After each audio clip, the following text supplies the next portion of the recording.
முதல்வர் ஆகறதுக்காக நான் அரசியலுக்கு வரல. ரீல்ஸ் மட்டுமே வாழ்க்கை இல்ல. கொட்டி தீர்த்த கமலஹாசன்.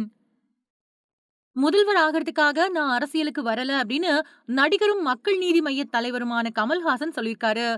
நேரடியாவே நட்சத்திரமா சினிமாவுக்கு வருவேன் அப்படின்னு யாராவது சொன்னா அவன் விவரம் தெரியாதவன் அப்படின்னும் முழு நேரமும் அரசியல்ல ஈடுபட மாணவர்களுக்கு கமல்ஹாசன் அறிவுரை வழங்கினாரு. கொடுக்கிற கை நீண்டு இருந்தாதான் வாங்குற கை நீளும் அப்படின்னும் அரசியல்வாதி லஞ்சம் வாங்கினா அதுல மக்களுக்கும் பங்கு இருக்குது. ரீல்ஸ் மட்டும் வாழ்க்கை இல்ல, அது உந்துகோல் மட்டும்தான். தினமும் பசிக்கிறது மாதிரி அரசியலும் நம்ம அன்றாட வாழ்க்கையா இருக்கணும் அப்படின்னும் கமல்ஹாசன் பேசினாரு. செஞ்சி பக்கத்துல பொறியியல் கல்லூரி நிகழ்ச்சியில மக்கள் நீதி மய்யம் கட்சியோட தலைவரும் எம்பியுமான கமல்ஹாசன் பங்கேற்று பேசினாரு. அப்ப அவரு பேசுறப்போ, முதல்வர் ஆகறதுக்காக நான் அரசியலுக்கு வரல. நேரடியா நட்சத்திரமாவே சினிமாவுக்கு வருவேன் அப்படின்னு யாராவது சொன்னா அவன் விவரம் தெரியாதவன். தினமும் பசிக்கிறது மாதிரி அரசியலும் நம்ம அன்றாட நடவடிக்கையா இருக்கணும். முழு நேரமும் மாணவர்கள் அரசியல்ல ஈடுபடணும். ரீல்ஸ் மட்டுமே வாழ்க்கை இல்ல.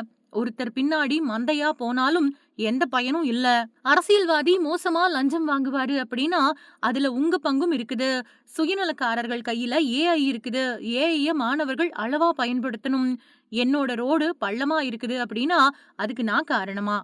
அப்படின்னு யோசிச்சு பாருங்க. கண்டிப்பா நீங்களும் காரணம். அரசியல்வாதி மோசமா இருக்கிறாரு, லஞ்சம் வாங்குறாரு அப்படின்னா, அதுல உங்க கையும் இருக்குது. குடுக்குற கை நீண்டாதானே வாங்குற கை நீளும். அப்படி இருக்கிறப்போ, எல்லாரும் நல்லவங்க தானே. நாம நம்ம வேலைய பார்த்துட்டு சந்தோஷமா இருந்துடலாம் அப்படின்னா முடியாது. தினமும் பசிக்கும், தினமும் சாப்பிடணும். அதே மாதிரி அரசியல் தினசரி பழக்கமா இருக்கணும்.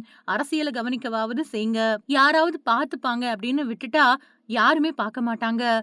திடீர்னு தலையில இடி விழுறப்போ தெரியும். ஏன் விழுந்துச்சு அப்படின்னு கேப்பீங்க. நீங்களா தானே கீழ கிடந்த மண்ண தலையில வாரி போட்டுக்கிட்டீங்க. நீங்க தான் காரணம் அப்படின்னு வழிபோக்கன் போய்க்கிட்டே இருப்பான்னு சொல்லியிருக்காரு.